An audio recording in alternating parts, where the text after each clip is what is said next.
1905 এবং 1911 বঙ্গভঙ্গ এবং বঙ্গভঙ্গ রদ, এই যে দুটি ঘটনা ইতিহাসে ঘটেছে, এই দুটি ঘটনার মূল বিষয়বস্তু ছিল ঢাকা কেন্দ্রিক আলাদা বাংলা। পটভূমি এবং প্রেক্ষাপটটি হচ্ছে এইরকম যে যেখানে মোগল শাসনামলে এই ঢাকা ছিল রাজধানী, সেখানে ব্রিটিশ শাসনামলে রাজধানী হলো কলকাতা। ঢাকা তো আর রাজধানী থাকলো না। সুতরাং ব্রিটিশ শাসনামলে 1757 থেকে নিয়ে এই বাংলা অবহেলিত হয়ে গেল। এই বাংলার সুজলা সুফলা, নদী নালা, খাল বিল, উৎপাদন, সকল অর্থ, সকল কিছু পরিশ্রম করতো বাংলার মানুষ, কিন্তু সেটা গিয়ে ঘরে উঠত কলকাতার দাদাবাবুদের এবং জমিদারদের।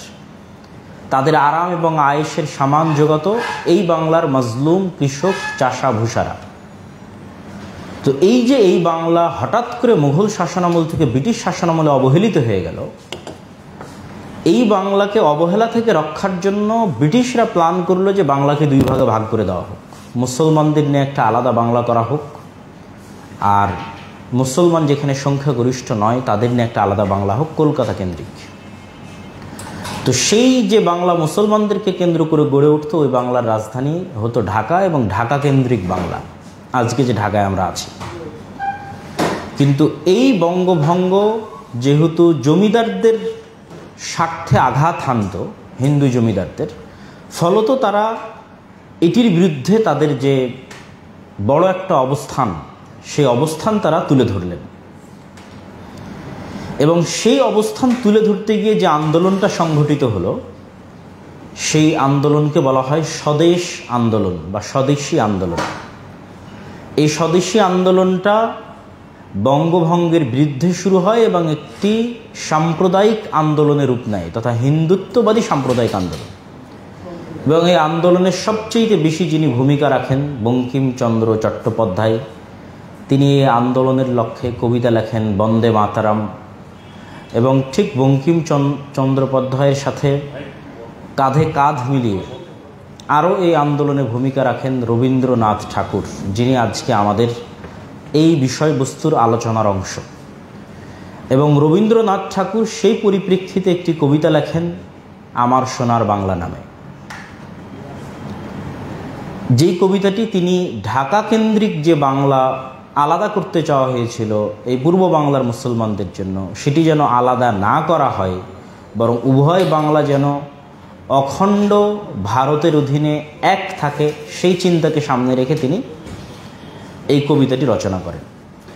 এবং এই কবিতাতে তিনি যখন বারবার মা শব্দ উচ্চারণ করেছেন, তখন তিনি যে দুর্গা মাকে কল্পনা করেছেন তা তার আরেকটি কবিতা মাতৃভূমি থেকে প্রমাণিত হয়, যেখানে তিনি লিখেছেন ডান হাতে তোর খড়গ জলে, বাঁ হাত করে শঙ্কাহরণ, দুই নয়নে স্নেহের হাসি, ললাট নেত্র আগুন বরণ।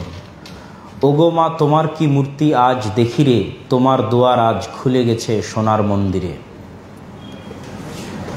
তো রবীন্দ্রনাথ ঠাকুর এবং বঙ্কিমচন্দ্র চট্টোপাধ্যায় মূলত স্বদেশকে মা, ঈশ্বরকে মা, দেবীকে মা, সব মিলে তিনটার একক সত্তাকে কল্পনা করে তারা এই আন্দোলনে অবতীর্ণ হন। এবং তাদের এই আন্দোলনের কঠোরতার কারণে ব্রিটিশ সরকার 1911 সালে বঙ্গভঙ্গ রদ করতে বাধ্য হয়। বঙ্গভঙ্গ রদ হওয়ার ফলে সবচেয়ে বেশি হতাশাগ্রস্ত হয়, সবচেয়ে বেশি দুঃখ এবং কষ্টপ্রাপ্ত হয় পূর্ব বাংলার চাষা ভূষা কৃষক মুসলমানেরা, যারা ওই জমিদারদের অধীনে নীল চাষ করত, জমি চাষ করত এবং তাদেরকে কর দিত।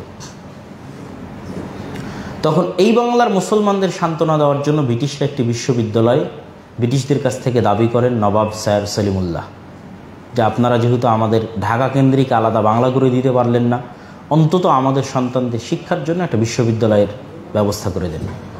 এবং সেই লক্ষ্যে তিনি ঢাকা বিশ্ববিদ্যালয়, ঢাকা মেডিকেল কলেজ এবং বুয়েট আজকে যেই জমির উপর প্রতিষ্ঠিত আছে, এখানে প্রায় তিনি 600 একর জমি নবাব স্যার সলিমুল্লাহ এককভাবে দান করেন। এবং তার দানের উপর এখানে ঢাকা বিশ্ববিদ্যালয়কে কেন্দ্র করে, ঢাকা মেডিকেল কলেজকে কেন্দ্র করে, বুয়েটকে কেন্দ্র করে এই অবহেলিত জমিদারদের কর্তৃক নিষ্পেষিত মাজলুম এই বাংলার মানুষের উন্নয়নের যাত্রা শুরু হয়। আজকের যে স্বাধীন বাংলাদেশ, এই স্বাধীন বাংলাদেশের ভিত্তিপ্রস্তর স্থাপিত হয় 1905-এর বঙ্গভঙ্গে এবং 1911-র পরে ঢাকা বিশ্ববিদ্যালয় প্রতিষ্ঠার মাধ্যমে। সম্মানিত উপস্থিতি, কিন্তু দুঃখজনক হলেও সত্য যে আজ যেই জমিদার বাবুরা ঢাকা কেন্দ্রিক বাংলার বিরোধিতা করেছিলেন, ঢাকা বিশ্ববিদ্যালয়ের বিরোধিতা করেছিলেন, তাদের রচিত হিন্দুত্ববাদী অখণ্ড ভারতের কল্পনায় রচিত অথবা অখণ্ড বাংলার কল্পনায় রচিত সঙ্গীতকেই আমাদের দেশের জাতীয় সঙ্গীতে রূপান্তর করা হয়। এবং এই প্রেক্ষাপটে আমরা আরও কয়েকটি বিষয় ফুটিয়ে তুলতে চাই। কবি হিসেবে রবীন্দ্রনাথ ঠাকুরের প্রতি আমাদের কোনো অভিযোগ বা আমাদের কোনো বক্তব্য নাই। সাহিত্য চর্চা এবং শিল্প চর্চার প্রতি আমাদের কোনো অভিযোগ নাই। প্রতিটি দেশের জাতীয় সঙ্গীত থাকবে, এটি নিয়েও আমাদের কোনো বক্তব্য নাই। জাতীয় সঙ্গীতের প্রতি সম্মান এবং শ্রদ্ধার বিষয় নিয়েও আমাদের কোনো বক্তব্য নাই। কিন্তু আমাদের প্রশ্নটা হচ্ছে সম্পূর্ণরূপে রাজনৈতিক আদর্শের জায়গা থেকে। স্বাধীন বাংলাদেশ যেই তত্ত্বের উপর প্রতিষ্ঠিত হয়েছে সেটির জায়গা থেকে রবীন্দ্রনাথ ঠাকুরের সকল প্রবন্ধ, সকল কবিতা এবং উপন্যাসও যদি পড়া হয়, তাহলে আপনি সেখানে কোনো মতেই মুসলমান সমাজকে প্রাসঙ্গিক পাবেন না। এমনকি তার উপন্যাসে জারজ সন্তানকে কেন্দ্র করেও তিনি একটি উপন্যাস লিখেছেন সমাজের অবহেলিত একটি অংশকে তুলে নিয়ে আসার জন্য, কিন্তু তারপরও তার উপন্যাসে আপনি মুসলমানদের কোনো প্রসঙ্গ পাবেন না। এই জন্য আবুল মনসুর আহমেদ লিখেছিলেন যে রবীন্দ্রনাথ ঠাকুরের লেখায় কতবার শারদীয় পূজার আনন্দময় মা এসেছে গিয়েছে, কিন্তু একদিনও তার বিশ্বের আকাশে ঈদের চাঁদ ওঠেনি। এবং কবি সাহিত্যিক আবদুল্লাহ আল মতি এবং মোতাহির হোসেন চৌধুরী এবং আবুল ফজল সহ অনেকেই রবীন্দ্রনাথ ঠাকুরকে এ বিষয়ে জিজ্ঞেস করেছিলেন যে আপনার লেখায় কেন মুসলমানদের প্রসঙ্গ, মুসলমানদের সমাজ সংস্কৃতি কখনো উঠে আসে না। তো তার উত্তরের সারমর্ম ছিল যে তিনি মুসলমানদের নিয়ে ইন্টারেস্টেড না, এই জন্য উঠে আসে না। এমনকি বঙ্কিমচন্দ্র চট্টোপাধ্যায়ের সাম্প্রদায়িক যে গানগুলো তিনি রচনা করতেন, ওই সাম্প্রদায়িক গান নিয়ে যখন সমগ্র বাংলায় সমালোচনা হয়, তখন রবি ঠাকুর উত্তরে বলেছিলেন মুসলমানদের উচিত নিজেদের সাহিত্য নিজেরাই তৈরি করা। এটি তিনি পাল্টা উত্তরে বলেছিলেন। এই জন্য রবীন্দ্রনাথ ঠাকুর কখনোই এই বাংলার সাথে সাহিত্যিকভাবে এবং রাজনৈতিকভাবে প্রাসঙ্গিক ছিলেন না। তিনি একভাবেই প্রাসঙ্গিক ছিলেন, তার জমিদারি ছিল এই বাংলায়। তার জমিদারি ছিল কুষ্টিয়ার শিলাইদহে, তার জমিদারি ছিল সিরাজগঞ্জের শাহজাদপুরে, তার জমিদারি ছিল নাটোরে, তার জমিদারি ছিল রাজশাহীতে। কিন্তু আশ্চর্যজনক হলেও সত্য যে তার এত ব্যাপক সংখ্যক জমিদারি এই সমস্ত অঞ্চলে থাকলেও তিনি শান্তিনিকেতন কিন্তু এই অঞ্চলে প্রতিষ্ঠা করেননি। শুধু তাই নয়, রবীন্দ্রনাথ ঠাকুরকে সর্বপ্রথম এই বাংলায় রাজনৈতিকভাবে পরিচিত করা হয় এক সুদূর প্রসারী অভিসন্ধিকে সামনে রেখে, এবং হিন্দুত্ববাদী অখণ্ড ভারত প্রতিষ্ঠার যে পরিকল্পনা, সেই পরিকল্পনার অংশ হিসেবে সর্বপ্রথম 60-এর দশকে রাজনৈতিকভাবে এই বাংলায় রবীন্দ্রসঙ্গীতের চর্চা শুরু হয়। এবং সবচেয়ে আশ্চর্যজনক একটা তথ্য আজকে আমি আপনাদের সামনে শেয়ার করি। দৈনিক আজাদ 30শে জুন 1967 সালের সংবাদ পড়ে দেখবেন যে তৎকালীন বাংলার আবুল মনসুর আহমেদ, সৈয়দ আলী আহসান, ফররুখ আহমেদ, তাদের মতো প্রথিতযশা কবি সাহিত্যিকরা এই বাংলার স্বাধীনতা এবং স্থিতিশীলতার জন্য রাজনৈতিক দৃষ্টিভঙ্গি থেকে রবীন্দ্রসঙ্গীতকে নিষিদ্ধ চেয়েছিলেন। দৈনিক আজাদ 30শে জুন 1967। কারা নিষিদ্ধ চেয়েছিলেন? আবুল মনসুর আহমেদ, যিনি আমার দেখা রাজনীতির 50 বছর বইয়ের লেখক, এবং যাদের সন্তান এবং পরবর্তী উত্তরসূরিরাই এখন প্রথম আলো এবং ডেইলি স্টার পরিচালনা করতেছে। সৈয়দ আলী হাসান, ফররুখ আহমদ, তাদের মতো বিখ্যাত কবি এবং সাহিত্যিকরা। কেন চেয়েছিলেন? কেননা তখন রবীন্দ্রনাথ ঠাকুরের এই রবীন্দ্রসঙ্গীত চর্চাকে পলিটিক্যালি বাঙালি জাতীয়তাবাদকে মুসলিম জাতীয়তাবাদের বিরুদ্ধে দাঁড় করানোর চেষ্টা হচ্ছিল, এবং বাঙালি জাতীয়তাবাদকে মুসলিম জাতীয়তাবাদের বিরুদ্ধে দাঁড় করানোর এই চেষ্টাটা যে থেমে আছে তা নয়, বরং আপনারা শাহবাগ কেন্দ্রিক যে আন্দোলন, সে আন্দোলন যদি দেখেন যে কিভাবে বাঙালি জাতীয়তাবাদকে মুসলিম জাতীয়তাবাদের বিরুদ্ধে দাঁড় করানোর জন্য, দাড়ি টুপিকে ছোট করে দেখানোর জন্য, মুসলমানদের যে কোনো কৃষ্টি কালচার, যে কোনো অনুষ্ঠানকে মুসলমানদেরকে মূল ধারায়, দেশের মূল স্রোতধারায় কোণঠাসা করে রাখার জন্য সবচেয়ে বড় অস্ত্র ছিল বাঙালি জাতীয়তাবাদ। কিন্তু বাঙালি জাতীয়তাবাদ যে আসলে প্রকৃত অর্থে ভারতীয় অখণ্ড ভারতের ভারতীয় জাতীয়তাবাদের, হিন্দুত্ববাদী জাতীয়তাবাদের সম্প্রসারিত রূপ, সেটির দু একটি লজিক আমি তুলে ধরি। 1 নম্বর লজিক হচ্ছে, স্বয়ং রবীন্দ্রনাথ ঠাকুর ভারতের জন্য বাংলাকে রাষ্ট্রভাষা হিসেবে চাননি। তিনি ভারতের জন্য হিন্দিকে রাষ্ট্রভাষা হিসেবে চেয়েছেন। তিনি বলেছেন, Hindi is the only possible national language for India. এবং তিনি বাঙালিদের জন্য আলাদা কোনো রাষ্ট্রও চাননি, যে কলকাতার বাঙালিদের নিয়ে বা এই অঞ্চলের বাঙালিদের নিয়ে আলাদা রাষ্ট্র হবে, সেটিও চাননি। তিনি কি চেয়েছেন? অখণ্ড ভারত। এবং অখণ্ড হিন্দুদের ভারতের জন্য তিনি একটি কবিতা লিখেছেন শিবাজি উৎসব নামে। যে শিবাজি উৎসব কবিতায় মূলত মারাঠা, যিনি নন বাঙালি, মারাঠির সাথে আজি হে বাঙালি একসঙ্গে চলো মহোৎসবে সাজি। তো শিবাজি উৎসবের নামে তিনি মূলত একটি ধর্মরাজ্য, ভারত জুড়ে হিন্দুত্ববাদী এক ধর্মরাজ্য প্রতিষ্ঠার প্রতি আহ্বান দিয়েছিলেন। তাহলে যেই বাঙালি জাতীয়তাবাদকে ঢাকার বাংলাদেশে মুসলিম জাতীয়তাবাদের বিরুদ্ধে দাঁড় করানো হচ্ছে, সেই বাঙালি জাতীয়তাবাদী কলকাতায় চরমভাবে অবহেলিত, এবং স্বয়ং সেই বাঙালি জাতীয়তাবাদের কোনো রাজনৈতিক কার্যক্রম ভারতকেন্দ্রিক রবীন্দ্রনাথ ঠাকুর পরিচালনা করেননি। সুতরাং অবশ্যই বাঙালি জাতীয়তাবাদকে ঢাকায় মুসলিম জাতীয়তাবাদের বিরুদ্ধে দাঁড় করানোর পিছনে সুদূর প্রসারী লক্ষ্য এবং উদ্দেশ্য ছিল ভারতীয় জাতীয়তাবাদের সম্প্রসারিত রূপ, যা আমরা দেখেছি।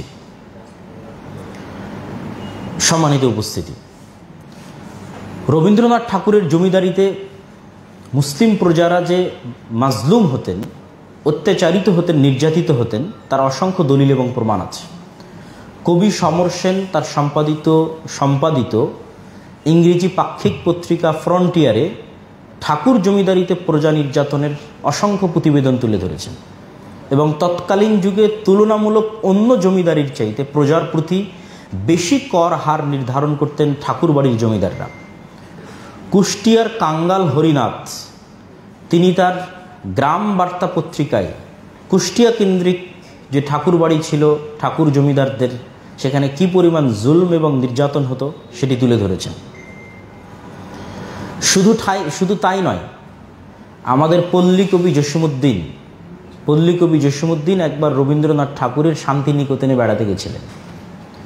তো পল্লী কবি জসীমউদ্দিন একটি বই লিখেছেন ঠাকুর বাড়ির আঙ্গিনায়।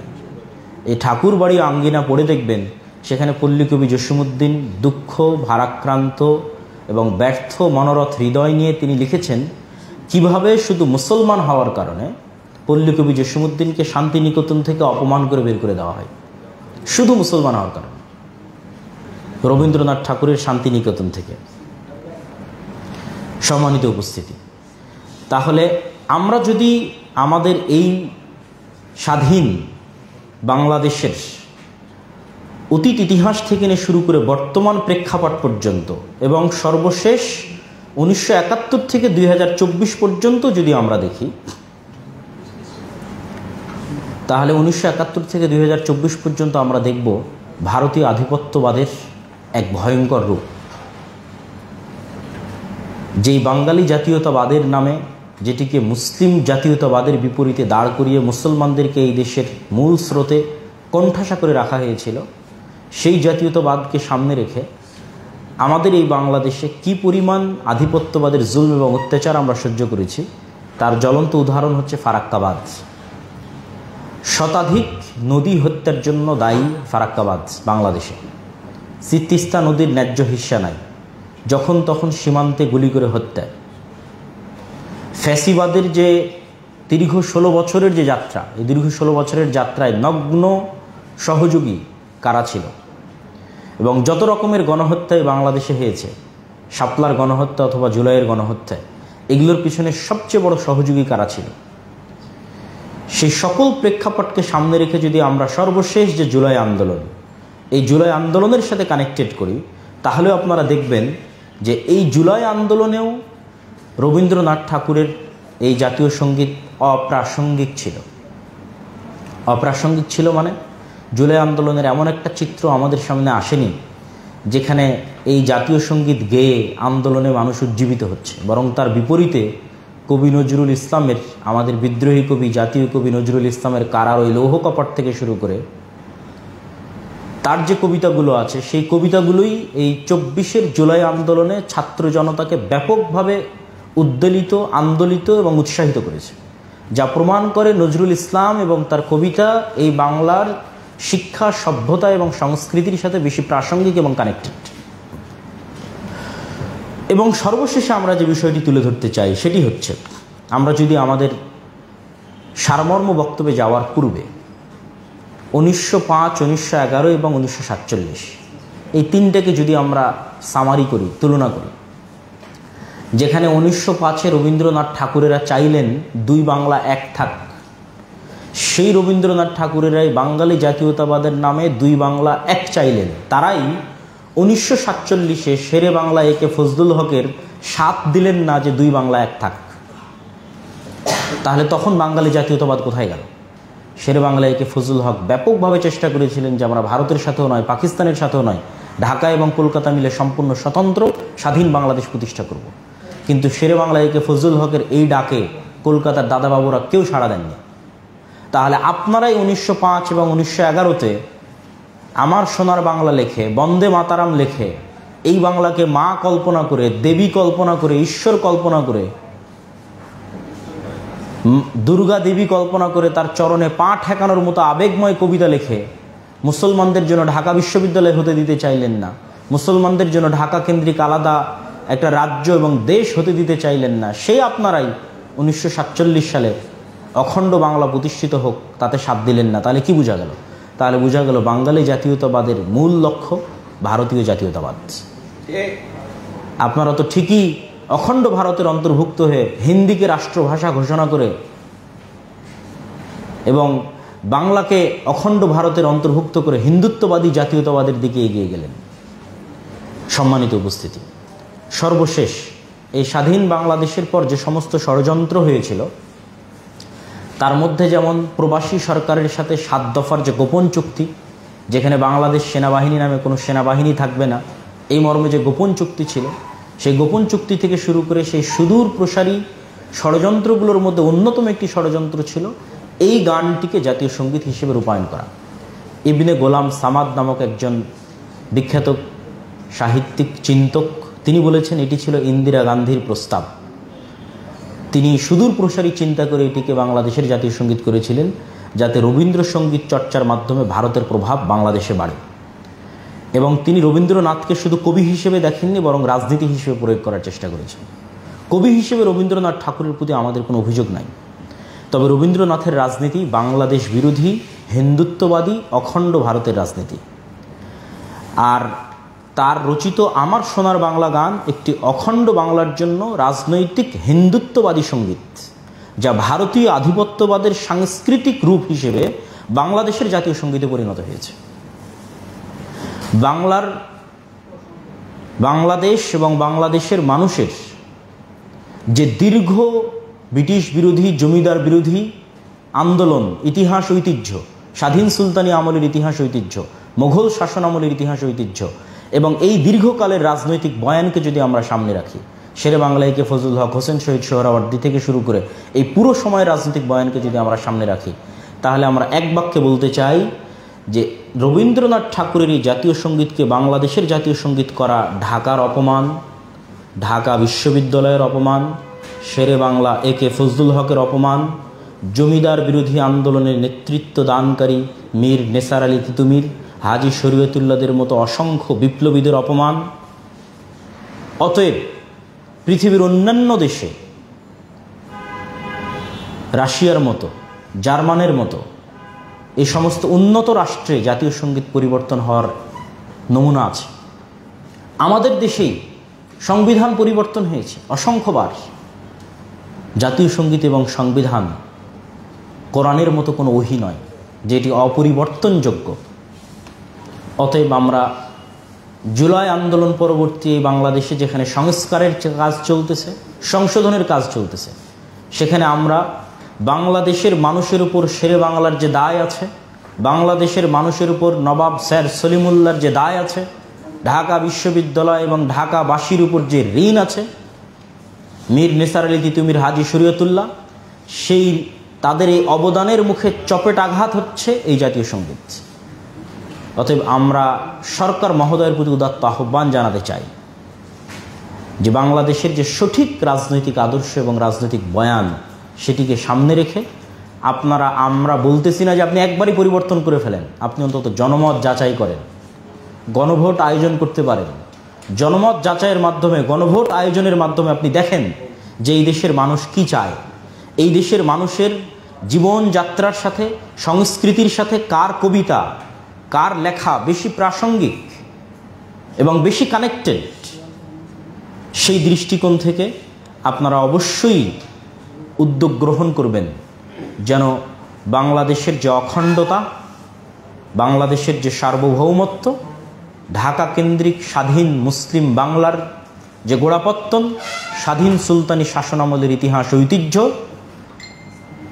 এবং নবাব আমলের ইতিহাস এবং ঐতিহ্য, ব্রিটিশ বিরোধী এবং জমিদার বিরোধী আন্দোলনের ইতিহাস এবং ঐতিহ্য, এবং শেরে বাংলা একে ফজলুল হক, হোসেন শহীদ সোহরাওয়ার্দীর মতো যে 3 নেতার কবর ঢাকা বিশ্ববিদ্যালয়ে আছে, সেই ঢাকা বিশ্ববিদ্যালয়ের ঐতিহ্যকে সামনে রেখে আমরা চাই এই বাংলার ওই সমস্ত গান এবং ওই সমস্ত সঙ্গীত এবং ওই সমস্ত ব্যক্তিদের লেখনী স্থান পাবে না যারা ঢাকা বিরোধী ছিল, ঢাকা বিশ্ববিদ্যালয় বিরোধী ছিল, এই বাংলার মুসলমানদের বিরোধী ছিল, এবং এই বাংলার মুসলমানদেরকে যারা নিষ্পেষিত করত জমিদারির নামে এবং যাদেরকে চাষা ভূষা বলে নাক সিটকানি দেখাতো। আমরা নিমক হারাম জাতিতে পরিণত হতে চাই না। যারা আমাদের জন্য অবদান রেখে গেছে, যারা ঢাকা বিশ্ববিদ্যালয়ের জন্য অবদান রেখেছে, দেখেন আজ বাংলাদেশের স্বাধীনতা সংগ্রাম বলেন, 24-এর আন্দোলন বলেন, 71-এর আন্দোলন বলেন, 52-র ভাষা আন্দোলন বলেন, শান্তিনিকেতনের ছাত্ররা করেনি, রবীন্দ্র ভারতীর ছাত্ররা করেনি, ঢাকা বিশ্ববিদ্যালয়ের ছাত্ররা করেছে। তাহলে এই ঢাকা বিশ্ববিদ্যালয়ের পিছনে যাদের অবদান আছে, তাদের সেই অবদান বিরোধী যে কার্যক্রম, ঢাকা বিশ্ববিদ্যালয় বিরোধী যে চিন্তা চেতনা, সেটি কিভাবে আমাদের দেশে স্থান পায়, এই প্রশ্ন জাতির কাছে রেখে আমরা আজকে আমাদের এই সংক্ষিপ্ত বক্তব্য এবং সংক্ষিপ্ত আলোচনা এখানেই শেষ করছি। আসসালামু আলাইকুম ওয়া রাহমাতুল্লাহি ওয়া বারাকাতুহু। সমগ্র পৃথিবীতে ন্যায় বিচার প্রতিষ্ঠা করবে। তাহলে রাষ্ট্রে ইসলাম মানে রাষ্ট্রে কি প্রতিষ্ঠা হওয়া বলেন তো? কথা বলেন, রাষ্ট্রে কি প্রতিষ্ঠা হওয়া? ন্যায় বিচার প্রতিষ্ঠা হওয়া। রাষ্ট্রে ইসলাম প্রতিষ্ঠা হওয়া মানে রাষ্ট্রে ন্যায় বিচার প্রতিষ্ঠা হওয়া। এখন একটা মুসলমান, এটা আল্লাহর নবী ব্র্যান্ডিং করলেন, আমি ব্র্যান্ডিং করিনি। আল্লাহর নবী বলতে পারতেন যে ঈসা আলাইহিস সালাম সারা পৃথিবীর শাসক হবে এবং তিনি সমগ্র পৃথিবীতে পর্দা বাস্তবায়ন করবে, এটা বলেননি। অবশ্যই পর্দা ইসলামী শরীয়তের একটা বড় অনুষঙ্গ, কিন্তু রাষ্ট্রে ইসলামের এটা ব্র্যান্ডিং নয়। তিনি এটাও বলেননি যে রাসূল ঈসা আলাইহিস সালাম সমগ্র পৃথিবীর শাসক হবে এবং সমগ্র পৃথিবীতে সালাত প্রতিষ্ঠা করবে। অবশ্যই সালাত ইসলামের অনেক বড় অনুষঙ্গ, কিন্তু রাষ্ট্রে ইসলামের একমাত্র ব্র্যান্ডিং নয়। রাষ্ট্রে ইসলামের 1 নম্বর ব্র্যান্ডিং ন্যায় বিচার প্রতিষ্ঠা করবে। মানে কোনো মানুষের উপর জুলম হবে না, 0 জুলম, 0% জুলম, 100% ন্যায়, এলো রাষ্ট্র ইসলাম। এখন মনে করেন আমি আপনি আপনার গ্রামে আপনার বোনকে আপনার বাপের সম্পত্তিতে আপনি ন্যায়ের সাথে ভাগ দেননি, বোনকে ঠকিয়েছেন বাপের জমি ভাগ করার সময়, যেটা কম দামে পানিতে ডুবে থাকে, কম আবাদ হয়, কম ফসল, দূরে, সেটা বোনকে দিয়েছে, অথবা দেনইনি। অথচ দেখা যাচ্ছে আপনি নামাজ পড়েন ঠিকই, সব কিছু ঠিক আছে, হজ করেছেন, সবই ঠিক আছে, কিন্তু আপনার বোনের প্রতি আপনি ইনসাফ করেননি, ন্যায় প্রতিষ্ঠা করতে পারেননি। এখন আপনি বলেন তো, আল্লাহ কি আপনাকে রাষ্ট্রের নেতা হওয়ার যোগ্য মনে করবে? করবে না। আপনার সালাত দেখে আর আপনার হজ দেখে আল্লাহ আপনাকে নেতা বানাবে না। কেন? আল্লাহ জানে যে আমার দৃষ্টিতে ক্ষমতা মানে ন্যায় প্রতিষ্ঠা করা। এই তো ন্যায় প্রতিষ্ঠার বোনের সাথে করতে পারেনি। একে তো ক্ষমতা দিলে কালকে গত 16 বছর যা দুর্নীতি হয়েছে তার চেয়ে বেশি দুর্নীতি করবে। ঠিক এইভাবে আমাদের রক্তের মধ্যে ধোঁকা, মিথ্যা, শঠতা ঢুকে গেছে। ইউরোপ আমেরিকায় এরকম অসংখ্য মুসলমান আছে যার জন্ম নিবন্ধন কার্ড, যার পাসপোর্ট, যার কি বলে ওর নাম, ওখানে গেছে যে সরকারের থেকে বেনিফিট নেবে, বেনিফিটের আবেদন, প্রবেশ, কাগজপাতি তৈরি, সব কিছু মিথ্যার উপর দাঁড়িয়ে আছে, সব কিছু ফলস, মিথ্যার উপর দাঁড়িয়ে আছে। এবং এই মিথ্যা অতিরিক্ত সুবিধার জন্য সে মিথ্যা কোনো মুসলমানকে বলতেছে না, সে আর একটা ইহুদি খ্রিস্টানকে মিথ্যা বলতেছে। কে বলতেছে? মুসলমান বলতেছে। এইভাবে আমাদের রক্তের মধ্যে মিথ্যা ধোঁকা সঠতা ঢুকে গেছে। তাহলে আমি তো নেতা হতে পারবো না, আল্লাহ তো আমাকে নেতা বানাবে না। আমি হয়তো আপনাকে ধোঁকা দিয়ে আপনার থেকে মাপ চাইনে বোনকে বললাম, বোন তোমার প্রতি ন্যায় প্রতিষ্ঠা করতে পারিনি, আমাকে মাফ করে দাও। বোন হয়তো মাফ করে দিল, জান্নাতে চলে গেলাম। বাট আমি লিডার না, আমি নেতা না। আল্লাহ আমাকে নেতা বানানোর যোগ্য কোনোদিন মনে করবে না। নেতা বানানোর যোগ্য ব্যক্তিকে অবশ্যই শতভাগ সত্যবাদী, অবশ্যই শতভাগ ন্যায়পরায়ণ হতে হবে। সে নেতা, সে লিডার। এই জন্য আমি বলি, আজকের যুগের মুসলমানেরা মক্কার কাফের মুশরিকদের চাইতেও এই দিক দিয়ে নিম্ন স্তরে অবস্থান করছে। কেননা মক্কার কাফের মুশরিকদের সর্দার আবু সুফিয়ান তার চিরশত্রু মুহাম্মদ সাল্লাল্লাহু আলাইহি ওয়াসাল্লামের নামে জেরুজালেমে বসে বাদশাহ হিরাক্লিয়াসের দরবারে একটা কথাও মিথ্যা বলেনি। কোনো রেকর্ডার নাই, কোনো লাইভ নাই, কিচ্ছু নাই। আবু সুফিয়ান চাইলে সব কথা মিথ্যা বলতে পারে, কেন? আমার শত্রু। কিন্তু আবু সুফিয়ান লিডার। আরবরা জানেই না যে লিডার কিভাবে মিথ্যা বলতে পারে। তো তার রক্তের মধ্যে নেতৃত্ব আছে। আবু সুফিয়ানের ছেলে মুআবিয়া, আবু সুফিয়ানেরই পরবর্তী বংশধর হচ্ছে উমাইয়া খেলাফতের শাসনামল, মুআবিয়া রাদিয়াল্লাহু তাআলা আনহু। মানে রক্তের মধ্যে নেতৃত্বের গুণ আছে। সত্য বা না বললে, ন্যায় পরায়ণ না হলে নেতা হওয়া যায় না। এই জন্য সকল নবী রাসূলকে আল্লাহ সুবহানাহু ওয়া তাআলা এই গুণের উপর জন্ম দিয়েছে। তা আমাদের এই গুণটা নষ্ট হয়ে গেছে কেন? আমরা দীর্ঘদিন ব্রিটিশদের গোলামি করার কারণে আমাদের এই গুণটা নষ্ট হয়ে গেছে। ঠিক যেমন বানু ইসরাইলেরা ফেরাউনের গোলামি করেছিল, তখন বানু ইসরাইলেরাও ধোঁকাবাজ, মিথ্যুক, প্রতারক, সংকীর্ণ মনা হয়ে গেছিল। যেই বানু ইসরাইলেরা চোখের সামনে দেখছে ফেরাউন ডুবে গেছে, সেই বানু ইসরাইলেরাই মুসা আলাইহিস সালামকে বলতেছে, যতক্ষণ তোমার আল্লাহকে দেখবো না ততক্ষণ ঈমান আনবো না। যেই বানু ইসরাইলেরা চোখের সামনে দেখছে সমুদ্রের মধ্যে তাদের জন্য 12টা রাস্তা তৈরি হলো, পাথর ফেটে 12টা ঝর্ণা তৈরি হলো, আসমান থেকে মান্না এবং সালোয়া খাবার আসলো, সেই বানু ইসরাইলেরাই বলতেছে, মুসা তুমি আর তোমার আল্লাহ গিয়ে যুদ্ধ করো, আমরা যুদ্ধ করতে পারবো না। তো এই যে 12টা রাস্তা তৈরি হলো, ঝর্ণা ফেটে 12টা, পাথর ফেটে 12টা ঝর্ণা তৈরি হলো, এরা সব নবীর সন্তান। ইউসুফ আলাইহিস সালামের 12 ভাইয়ের পরবর্তী বংশধরের জন্য এই সম্মান। তো এরা কিভাবে এরকম প্রতারক হয়ে গেল, এরকম সংকীর্ণ মনা হয়ে গেল? ফেরাউনের অধীনে এরা 300 বছর গোলাম ছিল। মনে করেন আমার অধীনে 2টা গোলাম আছে, আমি একটা রুটি ওদের মধ্যে নিক্ষেপ করে দিলাম, তখন ওরা 3 দিন থেকে ক্ষুধার্ত আছে, ওই রুটিটা নিয়ে কাড়াকাড়ি লেগে গেল। এই যে রুটিটা নিয়ে কাড়াকাড়ি লেগে গেল, এটা হলো গোলামের নেচার। এখন এই রুটিটা পাওয়ার জন্য মিথ্যা বলবে, এই রুটিটা পাওয়ার জন্য ওকে মারবে, এই রুটিটা পাওয়ার জন্য ওকে ধোঁকা দিবে, সব কিছু করবে। ব্রিটিশরা আমাদের এভাবে ট্রেন আপ করেছে যে তোরা একটা টাকার জন্য মারামারি করবি, ক্ষমতার জন্য মারামারি করবি, মিথ্যা বলবি, আর একজনকে নিচে নামাবি, আর একজনকে টেনে নিচে নামাবি, তার জন্য হিংসা করবি, বিদ্বেষ করবি। জাস্ট এইভাবে আমাদেরকে ট্রেন আপ করেছে 300 বছর গোলাম অবস্থায়। তখন আমরাও হয়ে গেছি বানু ইসরায়েলের মতো, আমরাও আর মিথ্যা, ধোঁকা, দুর্নীতি ছাড়া কিছু বুঝি না। কিন্তু ইসলামের সবই আছে, কিন্তু ইসলামের আসল জিনিসই নাই। এই জন্য আমরা নামাজি হলেও, হাজি হলেও, আমরা হয়তো ক্ষমা মাপ চেয়ে জান্নাতেও যেতে পারবো, কিন্তু আমরা গোলাম থেকে মুক্ত হতে পারবো না, দাস, কৃত দাস।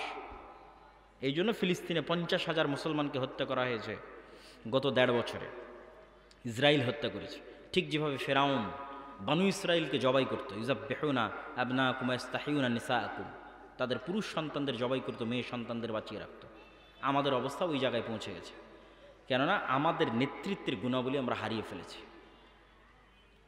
এই জন্য সুদের বিরুদ্ধে যুদ্ধ লাগবে,